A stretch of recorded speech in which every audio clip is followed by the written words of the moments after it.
مارکہ عام دنیا بھر کی نظریں اسلام آباد پر مرکوز۔ پاکستان نے امریکہ ایران کو مذاکرات کی میز پر بٹھا دیا۔ اسلام آباد میں ایران اور امریکہ کے درمیان تاریخی براہ راست مذاکرات پاکستان کی میزبانی اور ثالثی میں ہو رہے ہیں۔ خطے میں مستقل امن اور جنگ بندی مضبوط بنانے پر بات چیت۔ ایرانی اور عالمی میڈیا کے مطابق دونوں ممالک کے درمیان باضابطہ بات چیت ہو رہی ہے۔ امریکہ کے وفد کی قیادت JD وینس کر رہی ہیں، ایرانی وفد باقر کالیباف کی قیادت میں شریک۔ امریکی میڈیا کے مطابق اسلام آباد میں ایران امریکہ مذاکرات آج بھی جاری رہ سکتے ہیں۔ 1979 کے بعد یہ پہلا موقع ہے کہ امریکہ اور ایران کے درمیان براہ راست اعلیٰ ترین سطح پر بیٹھک ہوئی ہے۔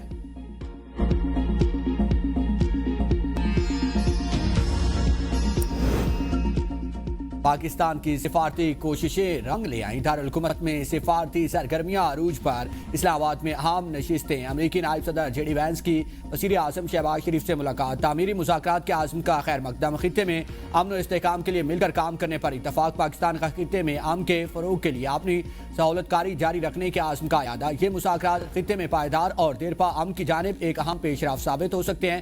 امید ہے کہ مذاکرات دونوں اطراف کے درمیان اعتماد اور تعاون کو مزید فروغ دیں گے۔ پاکستان خطے میں پائیدار امن کے قیام کے لیے اپنی کوششیں جاری رکھے گا۔ ملاقات میں امریکی نائب صدر کے ہمراہ خصوصی ایلچی اسٹیو وٹکوف اور جیریڈ کشنر بھی موجود تھے۔ نائب وزیر اعظم اسحاق ڈار اور وزیر داخلہ محسن نقوی بھی وزیر اعظم کے ہمراہ تھے۔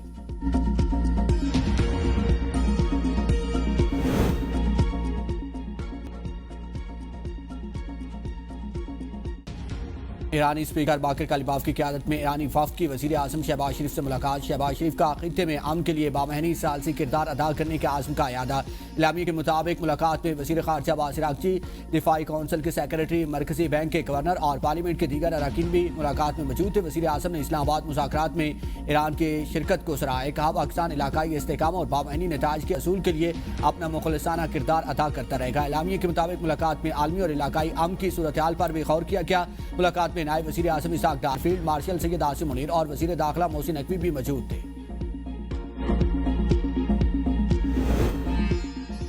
ایرانی جنگ بری طرح ہار ہے اور جنگ اور مذاکرات میں ایران کو برتری حاصل نہیں ہے۔ امریکی صدر ڈونلڈ ٹرمپ کا دعویٰ کہا کہ جعلی میڈیا کہتا ہے کہ ایران جیت رہا ہے، لیکن حقیقت میں وہ بری طرح ہار رہا ہے۔ ایران کی بحریہ، فضائیہ اور فضائی دفاعی نظام کو تباہ کر دیا گیا۔ ایران کے کئی اہم رہنما مارے گئے۔ ابنائے ہرمز کو سمندری بارودی سرنگوں سے صاف کرنے کا عمل شروع کر رہی ہیں۔ ٹرمپ کی دنیا بھر کے خالی آئل ٹینکرز کو امریکہ آنے کی دعوت۔ کہا کہ واشنگٹن میں موجود بہترین کوالٹی کا تیل عالمی منڈیوں کے لیے دستیاب ہے۔ امریکی تیل اور گیس دنیا میں سب سے بہترین ہے۔ امریکہ کے پاس دو بڑے ممالک کے مجموعی ذخائر میں زیادہ تیل موجود ہے۔ آئل ٹینکرز کو فوری لوڈنگ اور تیز رفتار واپسی یقینی بنائی جائے گی۔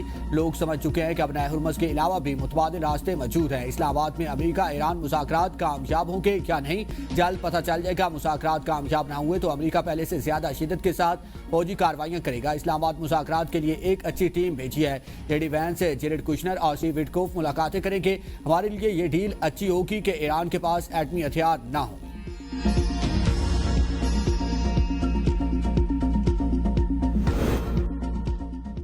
اپنے مذاکراتی وفد کی مکمل حمایت کرتے ہیں۔ ایرانی صدر مسعود پزشکیان کا کہنا ہے کہ مذاکرات کا نتیجہ جو بھی ہو، حکومت عوام کے ساتھ کھڑی ہے۔ ایرانی مذاکراتی وفد قومی مفادات کا بھرپور دفاع کر رہا ہے۔ مذاکرات میں ایرانی مفادات پر کوئی سمجھوتا نہیں کیا جائے گا۔ ایرانی اسپیکر باقر کالیباف کہتے ہیں کہ امریکہ حقیقی ڈیل لائے تو معاہدہ کر سکتے ہیں۔ ماضی میں امریکہ سے مذاکرات میں وعدہ خلافی سامنے آئی تھی اور ہم اچھی امید کے ساتھ مذاکرات کے لیے آئے ہیں۔ امریکہ ہمارے حقوق تسلیم کرتا ہے تو معاہدے تک پہنچنے کے لیے تیار ہے۔ ایرانی وزیر خارجہ عباس عراقچی کا کہنا ہے کہ ایران بے اعتمادی کے ماحول میں مذاکرات میں شامل ہو رہا ہے۔ بے اعتمادی کی وجہ امریکہ کی وعدہ خلاف ورزی اور سفارتی دھوکہ دہی ہے۔ ایرانی نائب صدر محمد رضا عارف کی امریکہ فرسٹ پالیسی اپنانے پر زور دیا گیا ہے۔ اسرائیل فرسٹ حکمت عملی سے گریز کی وارننگ۔ کہا کہ معاہدہ اسی صورت ممکن ہے جب امریکہ اپنے مفادات کو ترجیح دے، بصورت دیگر کوئی ڈیل نہیں ہوگی۔ ایران اپنے دفاع کو مزید مضبوط کرے گا۔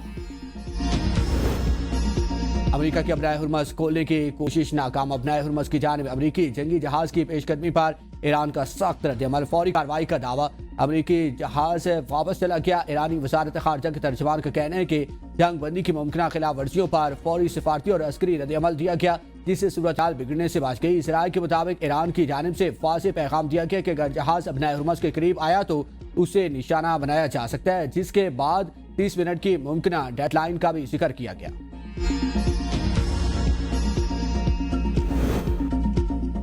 عالمی برادری کا اسلام آباد مذاکرات کا خیر مقدم، تمام فریقین سے ذمہ داری کا مظاہرہ کرنے کا مطالبہ۔ سیکریٹری جنرل اقوام متحدہ اسلام آباد مذاکرات سے پر امید۔ انتونیو گوتریس کہتے ہیں کہ پاکستان نے امریکہ اور ایران کو سفارتی موقع فراہم کیا، کشیدگی کم اور دشمنی ختم کرنے کی راہ دکھائی ہے۔ ترجمہ، روسی وزارت خارجہ کا کہنا ہے کہ ایسے اقدامات سے گریز کیا جائے جو سفارتی کوششوں کو نقصان پہنچائے۔ حالیہ جنگ بندی ایک نازک مرحلے پر ہے، مذاکرات کامیاب بنانے کے لیے تمام متعلقہ فریقین محتاط رویہ اختیار کریں۔ روس نے پاکستان کے کردار کو سراہتے ہوئے کہا کہ اسلام آباد میں نے کشیدگی کام کرنے میں اہم سفارتی کردار ادا کیا۔ فرانسیسی صدر میکرون کا ایرانی ہم منصب سے رابطہ، کہا کہ اسلام آباد مذاکرات سے فائدہ اٹھا کر پائیدار امن کی راہ ہموار کی جائے۔ انڈونیشیا کی بھی پاکستانی کردار کی تعریف، کہا کہ امریکہ اور ایران کے درمیان پاکستان میں مذاکرات حوصلہ افزا، یہ پیش رفت سفارتی عمل کو آگے بڑھانے میں مددگار ہوگی۔ تحمل، خود مختاری اور علاقائی سالمیت کا احترام یقینی بنایا جائے۔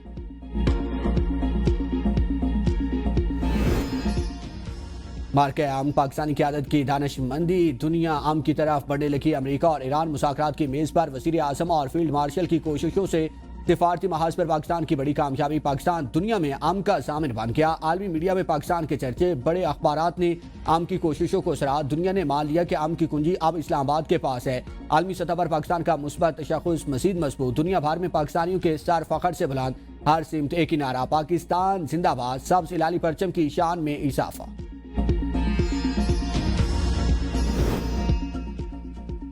نائب وزیر اعظم اسحاق ڈار سے ایرانی مرکزی بینک کے گورنر کی ملاقات، سفارتی کوششوں کو سراہا۔ ملاقات کے دوران دونوں رہنماؤں نے باہمی دلچسپی کے امور پر تبادلہ خیال کیا۔ دونوں رہنماؤں کا کہنا تھا کہ علاقائی ترقی کے اہداف کے حصول کے لیے پرامن ماحول ناگزیر ہے۔